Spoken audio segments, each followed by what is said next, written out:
I am a 22 years old female, have an older sister, 25 years old. My sister is very sensitive about everything. When we were young, if I made the smallest comment like, I prefer pink over blue, it would make her cry because she thought I was aiming at her by saying it. My parents would always ask me to apologize to her since she's sensitive and I'm emotionally stronger than her. My parents never controlled my sister's diet growing up, letting her have what she wants since they found it too difficult to control her. I was skinny as a stick when I was a kid. So even though my family has a long history of thyroid disease, my parents didn't think there was an issue with me. However, my sister has been overweight the majority of her life, so my parents thought she'd be the one with the thyroid issues. They took us to an endocrinologist when I was 10. I got a diagnosis for Hashimoto's thyroiditis while my sister didn't, and instead got told to exercise and watch her diet. I got hypothyroidism due to Hashimoto's, and have been on medication ever since. My sister and I moved back in with our parents due to what's happening these days. I leave my medication in a cabinet near the kitchen since I know I won't take it unless I have to actually get out of bed to do so. Apparently, I left a box before I moved out of my parents' house when I was a teen, and one of her friends saw it while they were over and asked if it was hers. My sister told them that it was, and that's why she was overweight. The box has Euthyrox written on it in big bold letters with a little picture of a thyroid gland next to it. So, yeah, pretty obvious it was meant for a thyroid condition. She's held up this farce for almost 4 years. I only figured it out when I saw her take a box of it out of my bag one day. I confront her on it, and she starts crying and telling me that she just didn't want anyone to mean to her because she's fat. She also says that it's not fair that the one with the normal weight gets the thyroid disease. I tell her to knock it off, and that she can't lie to get sympathy from people. My parents talk to me later, and they say that I was too harsh calling her a liar and she probably needs a therapist or something, and the classic, I should apologize since I'm more mature. They even tell me that they were hoping that she was the one with the thyroid issues as a child, so that they could justify her weight gain. I ask them, so you wanted your daughter to be sick instead of admitting that it's your fault because you bought her McDonald's whenever she wanted it, and never made her exercise? Now they're mad at me too. So me and my girlfriend have been together for about a year now. It's been a big adjustment, but I think we've done well so far. I had 2 kids before her and she isn't used to kids, but I think she's doing well and I think my kids really like her. I'm a widower. My wife passed away a few years ago from cancer. It definitely hit me like a truck and took me a while to recover from. It took me a really long while to get back out there, but I eventually did a few years ago. My daughter is 13. She is in middle school now and is obviously growing. So usually on Thursdays after I drop off my kid and I do some chores, me and my girlfriend usually have a lunch date. Just so you know, this is not at all something that happens all the time. I try my best to be both mom and dad, but I'm still figuring it out. Lately my daughter been moody and very emotional. I had a thought that it could be her period because she's getting to that age on Thursday. A few hours after I dropped her off, I got a call from my daughter, and soon after the school, because she had ended up getting her period in school. She was really upset and crying, and she said that she was really embarrassed. I quickly went to go pick her up and shot my girlfriend a text that I couldn't make it and had to go pick up my daughter. I was low-key freaking out, and that's why I was pretty brief, so I rushed over there really quickly to go pick her up. She was in tears. I brought her home. She got cleaned up. My girlfriend came home while she was in the shower and I explained the situation, but she was still mad. I really wasn't expecting her to be mad. I don't really feel that I stood her up. I still sent her a text. It was really just under heat of the moment and I was really focused on one thing, and it was an honest mistake. She lost it on me, saying that it was a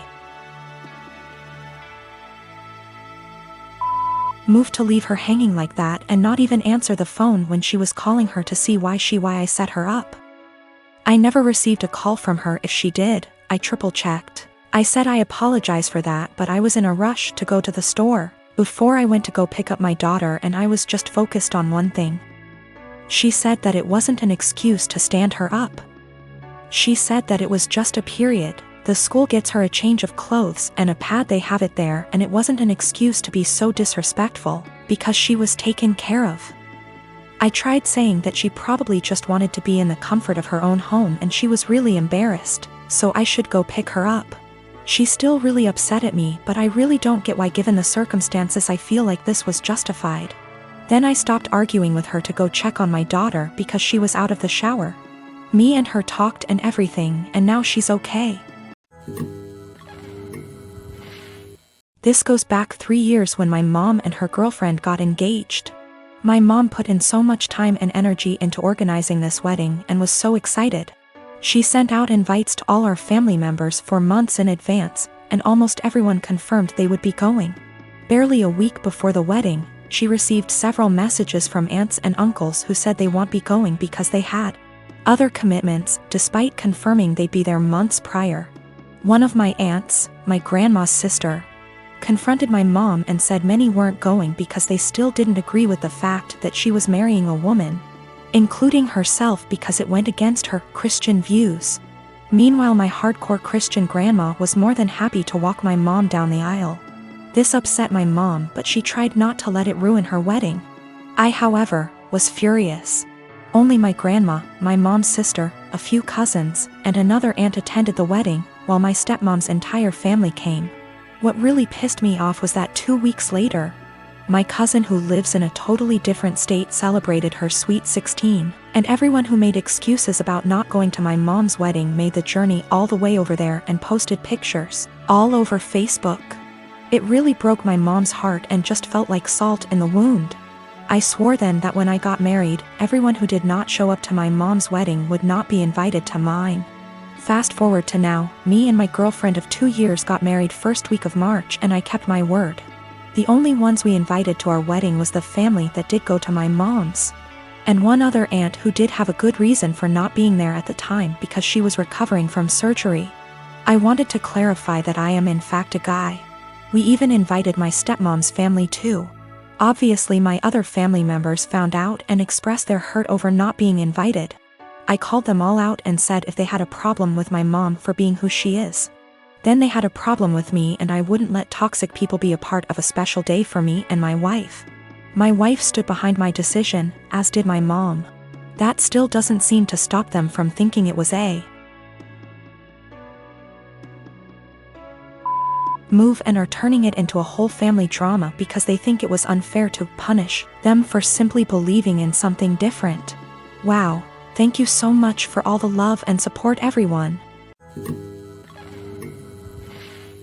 I purchased a 3-bedroom condo in Toronto, Canada 5 years ago when I was in my 2nd year of medical residency.